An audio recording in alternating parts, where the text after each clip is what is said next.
Welcome back. All right, we got 5 games to talk about from tonight in the National Hockey League. As you see, I used a 5-game board, and not the highest scoring games tonight, were they?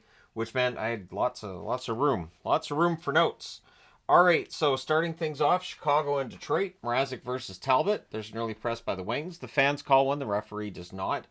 The teams trade rushes, and at 4:26, DeBrincat opens the scoring for Detroit. Kane and Hall with the assists. So Kane and DeBrincat starting to find some chemistry right now. That's bad news for the rest of the East if that continues. Shots are 3-1 for Detroit. 6 minutes in, we get a power play for the Wings. That's killed off. And at 10:55 on a cross ice pass, Donato scores from Bedard and Mikheyev. So Bedard's point streak is at 9 games. The Wings press with 3.5 minutes left. The Hawks get pinned down a bit, but they're blocking the net pretty well.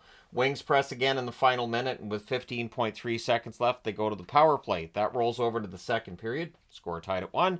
And Detroit would score on that power play early in the second. At 41 seconds, it's Raymond from DeBrincat and Kane. Another cross-ice pass. This one he roofs. The Wings then press for another. Shots are 4-0 Detroit at 3.5 minutes. They really dominated that period. Wings press at 4 minutes. Hall has a shot that's held. It really is. It's all Wings. Mrazek's pretty sharp, keeping it as close as he can. Kane has a net drive that saved. The shots are 9-1 Detroit with 9.5 minutes left. There's a crossbar for Larkin on a 4-on-2 rush.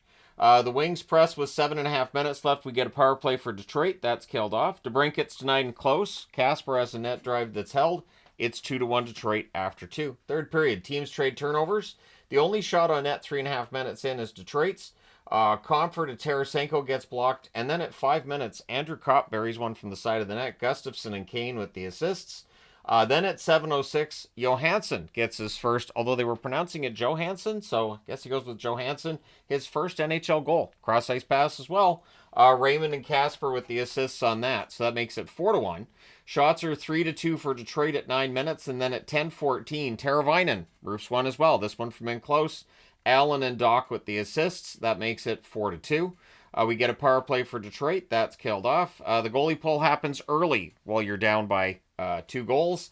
And so at 17:06, Teravainen scores to make it a 1-goal game. So you pull the goalie again, and Casper hits the empty net from Edvinsson at 18:21, making the final score 5-3 for Detroit. That had more goals in it than all of these games. In fact, any 2 games combined doesn't have as many goals as this one. Detroit goes to 19-18-4 with, I believe this is their 6th straight win. For Chicago, 14-26-2 with the loss. Shots on net, 5-4 Chicago in the first, 18-2 Detroit in the second, and then 8-6 Chicago in the third. Final shots, 28-15 in favor of Detroit. Power plays, Chicago didn't have any. Detroit won for 4 the hits, 21-12 Chicago. Mrazek saves 23 out of 27. Talbot saved 12 out of 15. So Talbot wasn't overly busy and gets the win in this one. All right, next up, Montreal and Washington. So it's WSH versus Lindgren, and WSH, the legend, will continue to grow, won't it? So the net feed to Caulfield gets picked off. The Caps press at 2 minutes. We get a power play for Washington, and they score on it. It's Chychrun unassisted at 2:56. He wires it from the slot. He was just kind of allowed to walk in and figure out where he was going to put the puck. Not great, but hey, happens. Caps go back to the power play. That leads to a shorthanded breakaway for Armia. That save, that power play's killed off. Shots are 4-3 Washington with 9.5 minutes left. Wilson fires one wide on a rush. The Habs press with 4.5 minutes left. Strome with a near miss as the Capitals get some pressure with 1:06 left. The Habs get a power play. Hudson's buzzer beater is saved. It's 1-0 Washington after 1. Second period, the Caps finish the kill of that penalty that they took towards the end of the first period. Gallagher to Anderson, near miss there. Lindgren comes out. Thompson goes in. Lindgren was involved in a collision earlier in the period. Clearly something wasn't right. He did not return. Thompson's in net the rest of the game. So the Habs press at 3.5 minutes, and then on a good forecheck, Caulfield ends up burying one in close at 4:56. Slavkovsky and Gooley with the assists. It's a 1-1 tie. We get a power play for Montreal. That leads to a crossbar for Caulfield. That power play's killed off. Habs go back to the power play, so Washington kills that one off as well. Teams trade rushes. We get a power play for the Capitals, and then on a turnover breakaway, Josh Anderson scores shorthanded at 13:22. Makes it 2-1 for Montreal. So then they kill off that power play. The Caps go back to the power play, so Montreal kills the next one as well. Then there's a post for Protas after that's done. Puck's cleared out. Armia's denied in the closing seconds. There's some pushing at the horn. Montreal's up 2-1 going into the third period. Third period, Dvorak has a rush chance that deflects out. This is around where they tell us Lindgren won't return, which was not a surprise. And at 1:54, Eller roofs one. Frank and Radish with the assists. Ethan Frank's first NHL point. He's been with Hershey for a while. It's nice to see him up with the parent club and getting an assist there, making it 2-2. Habs press to respond. Shots are 3-1 Montreal at 3.5 minutes. There's a near miss for Doc from the slot. Armia has a rush chance that's held. The Habs press at 7.5 minutes. They had some momentum late as well, but we end up going to overtime. In the overtime, the Caps controlled early. Suzuki fires one wide from the slot, and on his next chance, from the right circle on a rush, Suzuki buries it at 1:15. Caulfield and Hudson with the assists. The score in this one ends up being 3-2 Montreal. In overtime, they go to 20-18-3 with the win. With the overtime loss, Washington 27-10-5 on the year. Shots on net, 7-6 Montreal in the first, 13-4 Montreal in the second, 8-7 Montreal in the third. They had both shots in the overtime. Final shots 30-17 Montreal. Power plays, the Habs 0 for 3, Washington 1 for 4. The hits 25-19 Washington. Dobesh saves 15 out of 17. He's won what, all 3 of his games so far? Like it's hard. Lindgren saves all 9 shots, gets replaced by Thompson, who saves 18 out of 21 in relief, and we'll find out over the coming days how long Lindgren could be out. All right, next up, Vancouver and Carolina. So, yeah, all right. Demko versus Tokarski.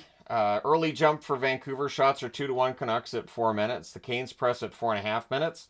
The Canucks block the path to the net as much as they can here. There's a near miss for Pettersson on a net drive. The Canucks press at 6 minutes.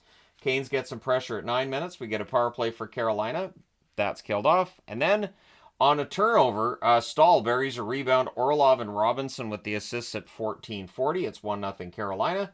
Canes press for another with 2:01 left. The Canucks get a power play. That's killed off. It's 1-0 Carolina after 1. Second period at 1:37, Svechnikov on a net drive just buries it. Stahl with the assist. And it's a beautiful goal by Svechnikov and shows what I've always said about him. I think this is a guy who could score 40 goals in a season if he could consistently get those shots and those chances. Aho has a rush chance that's saved. Canucks press at 5.5 minutes. We get 2 minutes of 4-on-4. Hughes to Garland near miss. The Canes press at 8 minutes. The shots are 3-0 Carolina at 9.5 minutes. Robinson has a slot shot that's held. The Canes are forcing turnovers. There's a press by Carolina with 6 minutes left. Desharnais has a screenshot that's held. The Canucks press with 2 minutes left. It's 2-0 Carolina after 2. Third period, Canucks press, but they're kept to the outside. Neither team's getting shots. 5 minutes into the period, no shots for either team in this game. In this period. Forbert has a point shot that's held. We get a power play for the Canucks. Pettersson fires one high during that. That power play is killed off. Canucks press at the half. Shots are 4-3 Carolina with 8.5 minutes left. The Canucks get a power play. That's killed off. Then we get a power play for the Canes. That was killed off as well. Besser then has a rush chance. That's saved. The Canes get a power play with 5 seconds left, which just means put the goalie back in the net. Final score is 2-0 for Carolina. They go to 26-15-2. With the loss, Vancouver 18-13-10. Shots on net, 7-5 Carolina in the first, 5-4 Carolina in the second, 8-5 Carolina in the third. Final shots 20-14 Carolina. If you're struggling to sleep tonight, find the footage of this game. Power plays, both teams go 0 for 3. The hits 25-10 Vancouver. Demko 18 saves on 20 shots. Tokarski saves all 14 shots for what was a pretty easy shutout. And I listened to the post-game press conference by Talkett. And I don't know, this is sort of starting to feel like when he was running the Arizona Coyotes, and they weren't a lot of fun to watch. They couldn't get the puck in the net. It's feeling very similar. And the Canucks need to change something here. This just isn't working at all. And tonight, they didn't get a point. So nobody can be like, oh, and also with the Washington game the other night, well, they played well. So, they probably should have won that game. It's not really how hockey works. It's not like it can translate into the next game necessarily. It's just... Anyways, moving along. I felt bad for fans in attendance because that was not not a fun game to watch. Anyways, next up, although if you were watching and your team's winning, you're probably fine with it. All right, so LA and Winnipeg, Kemper versus Comrie. They had a nice ceremony for the 300th win for Connor Hellebuck, who wasn't playing, so kind of a relaxed, chilled environment. Comrie's in net, which means no goal support from the Winnipeg Jets. This seems to be a rule this year.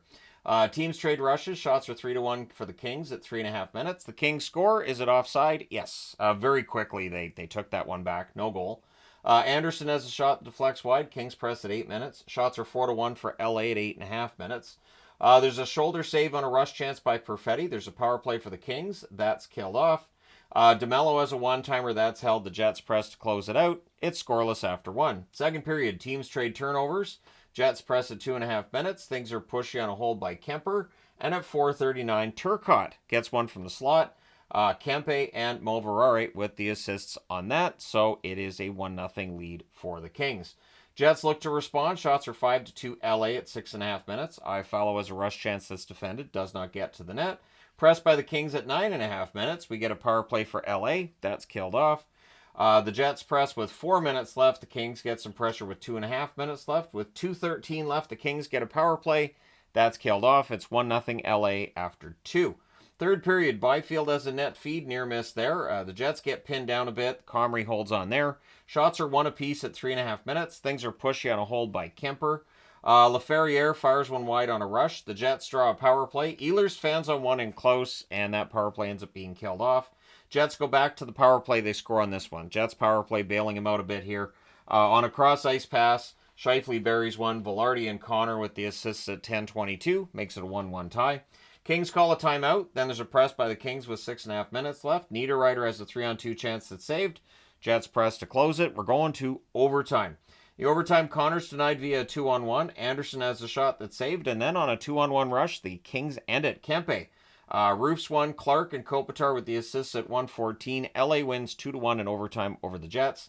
They go to 24-10-5 with the win. With the overtime loss, the Jets 28-12-3 on the year. Shots on net, 6-4 LA in the first, 9-5 LA in the second, 8-7 Winnipeg in the third, and in the overtime 2-1 for Winnipeg. Power plays, the final shots were 23-19 for LA. Power plays, LA 0 for 3, Winnipeg 1 for 2. The hits, 31 apiece. Kemper saves 18 out of 19, and Comrie saves 21 out of 23. All right, last game of the night is Utah at home against San Jose. Another low-scoring affair. Georgiev versus Vejmelka, and it looked like this might not be a low-scoring affair early, because 58 seconds in, Zetterlund buries a rebound from the slot. Granlund and Ceci with the assist. So, fantastic start for the Sharks. Then the rest of the game happens. Sharks press at 2.5 minutes. We get a power play for Utah. That's killed off. 2 shots on net. The teams trade rushes. The shots are 5-3 for Utah at 9.5 minutes. Utah with some pressure with 4.5 minutes left. Eklund's denied as the Sharks press. Wenberg's robbed on a rush. Michelli's denied in the final minute. It's 1-0 San Jose after 1. Second period. The lone shot on net 3 minutes in is by Utah. The Sharks press at 4.5 minutes. And at 5:57, Schmaltz gets one from the right circle. Keller and DeSimone with the assist. That's DeSimone's first point as a member of Utah. Smith has a rush chance that's held as the Sharks are looking to answer. We get a power play for the San Jose Sharks. Near miss for Toffoli during that. That's killed off. Sharks press after it's done. The teams trade rushes. The shots are only 4-3 for Utah with 9 minutes left. Wasn't a whole lot of opportunities after that either. Utah presses with 5.5 minutes left. The Sharks press with 2.5 minutes left. They didn't get to the net during that. The fans call one. The referee does not. So after 2 periods of play, it's 1-1. It's the third period. Early press by San Jose. The teams trade turnovers. Keller's denied on a fast break. Keller scores. Is it goalie interference? Yes. The challenge is successful. That comes off the board. And you can tell because the player goes into the crease, contacts the goaltender on his own. He wasn't pushed in there by a defender. And it was close enough to when the goal is scored that pulls it off the board. Doan's then denied on a 3-on-2 rush. The shots are 3-0 Utah at 6.5 minutes. Most of the first half of this period's in the Sharks zone. In fact, the Sharks go over a period worth of hockey in between shots. More than 20 minutes of actual playing in between shots for them. There's a press by the Sharks with 8.5 minutes left. Goudreau can't bury one in close. Sergachev's denied as Utah gets some pressure. O'Brien's denied in close. We get some pushing. And at 18:28, Hayden roofs one past a partial screen, I think, although Georgiev maybe should have had that one. I didn't see an angle that showed what he could see and whether or not he was blocked, but it didn't. It's one of those ones where Hayden, it's a nice goal, sure, but do you want to save there? Maybe. Bukestad and Mata with the assists, and so that makes it 2-1 in favor of Utah. Goalie pull happens with 1:15 left. We then get 6-on-4 as Eklund takes the stick up high, and it was a 4-minute, but in the end, things just get punchy at the horn as Utah holds on. They win this one 2-1. They go to 18, 16, and 7 with the win. With the loss, San Jose 13, 25, and 6. Shots on net, 10-8 Utah in the first, 6-3 Utah in the second, 9-8 Utah in the third. Final shots, 25-19 for Utah. Power plays, San Jose 0 for 2. Utah 0 for 1. The hits, 23-11 for Utah. Georgiev saves 23 out of 25. Vamilka saves 18 out of 19. So, a lot of teams that had less than 20 shots tonight. And, it was a very defensive night of hockey, really. In almost every game, the defense was ruling the game, minus the Chicago-Detroit one, which was only 2-1 going into the third period, and then the craziness gets going. But like I said, if you have insomnia, the Vancouver-Carolina game, that'll clear you right up. So let me know your thoughts in the comments section below, as always. Don't forget to hit like and subscribe in the event you may not have done so already. I will also throw this in. The Vancouver Canucks could not get out of Carolina tonight on the flight because of a storm in the area, so they are leaving in the morning. They have to play Toronto tomorrow night, so they're not going to have the right amount of practice time or, getting ready for the game, so to speak. It's going to knock them all sort of off kilter. We'll see what happens tomorrow in Toronto. So let me know your thoughts. Thank you guys so much for all your support as always. I will talk to you again soon.